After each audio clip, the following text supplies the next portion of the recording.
KGUN 9, on your side at 5, starts now. Good evening and thank you for joining us. I'm Kevin Boughton. And I'm Valerie Cavazos. The roads are closed, evacuations are in place on Mount Lemmon, and wildfires burn throughout southern Arizona. The biggest and the closest to Tucson are the Burrow, the Goodwin, and the Fry wildfires. In total, these three have burned 70,000 acres so far. As crews work to keep nearby residents safe, the Burrow fire remains 0% contained. 9 on your sides, Ivan Rodriguez is live now at the base of Catalina Highway. Ivan.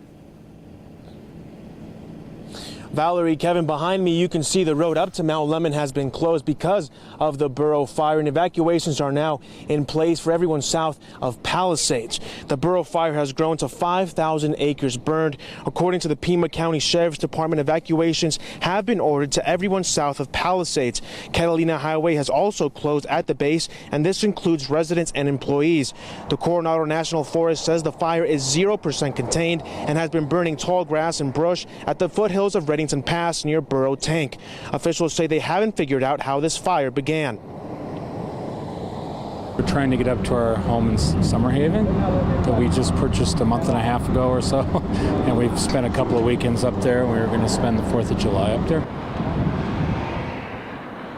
Catalina Highway has been filled with cars coming down as well as being turned away. Moments ago, the Sheriff's Department started from the base and went all the way up in order to get people evacuated. Again, evacuations happening south of Palisades. They are saying if residents live in Summerhaven, they are going to let people up there in case of an emergency. For now, live at the base of Mount Lemmon, Ivan Rodriguez, KGUN 9 on your side. Okay, Ivan, thank you. These closures affect a lot of people heading up there for the 4th of July holiday, so let's recap.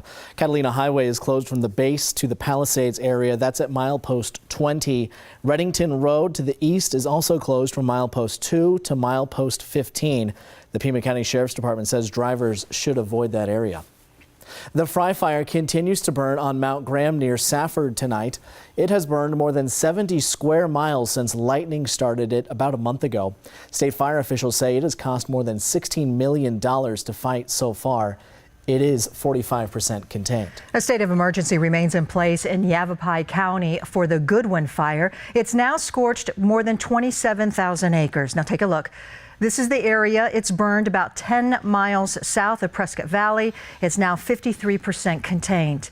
Now, to help the victims of that wildfire, Fry stores all across the state are accepting cash donations. Those proceeds will help the Red Cross take care of displaced families. Fry's is also donating $10,000 worth of supplies for the people who have been evacuated. Some really incredible stories coming out of these wildfires in Arizona. Check out this footage of firefighters, hotshots, rescuing 2 fawns from the flames of the Goodwin fire. You can see 2 Flagstaff hotshots emerging from the burning brush with the fawns in their arms. Forest officials tell us the 2 animals were reunited with their mother in a nearby area.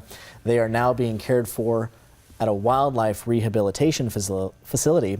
Oh. We are told the family will be released back into the wild soon. Kyler Diggs here now, and Kyler, not a lot of good news weather-wise for these firefighters across the state. Yeah, correct. It remains hot and dry, and we've got some gusty winds out there. Some thunderstorms to our south could compound that a little bit later this evening. We'll take a look at that. Right now, let's take a look outside with Skycam.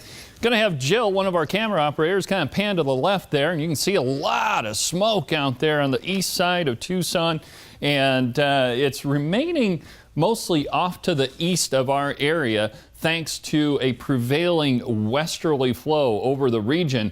But there's a nice plume of smoke right there. Thanks for that, Jill. That was a nice looking view there. And a lot of smoke to the northeast will continue right on through the night. I don't think any of this is going to come back into the Tucson area just yet, but that might depend a little bit on some of these thunderstorms to our south and creating some very erratic winds around the region. Here's all the fires right now across southeastern Arizona. We'll put some names on there for you so you can get a little point of reference. Here's the wind flow right now, and you can see it'll be taking that smoke kind of to the east-southeast a little bit off of these fires, but we're going to see a lot of hazy skies around here over the next couple of days. We are also seeing these thunderstorms to our south, and that's one thing we're a little bit concerned about because some of the outflow from some of these thunderstorms will be working its way to the north through the evening. These storms are moving to the east-northeast. Looks like Tucson will remain dry for now, but a chance of rain is in the forecast. We'll keep our fingers crossed. Kyler, thank you.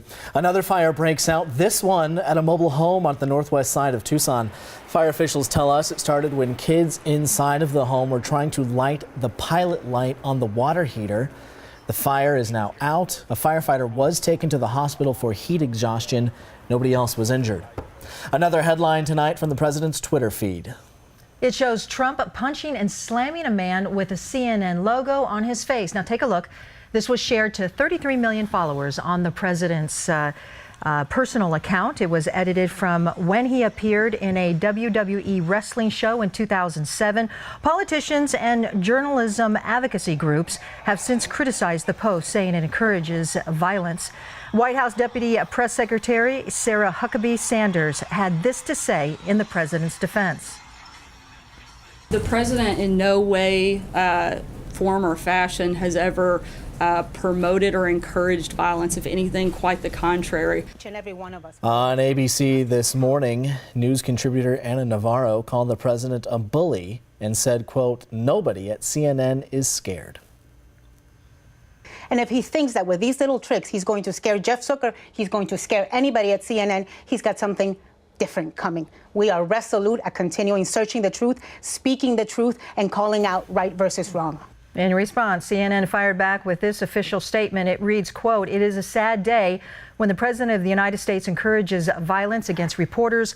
Clearly, Sarah Huckabee Sanders lied when she said the president had never done so. Instead of preparing for his overseas trip, he is instead involved in juvenile behavior. We will keep doing our jobs. He should start doing his." Tonight, the president plans to call several foreign leaders. The White House says he will first speak with the Japanese prime minister and then the president of China. No information was provided as to what the calls are about, but they come just days after Trump declared that the United States has no more patience for the regime in North Korea. Coming up, evacuations are underway and major roads are still closed. And coming up, we go back to the base of Mount Lemmon. Details on the Burrow fire. That's next. You're watching KGUN 9 on your side.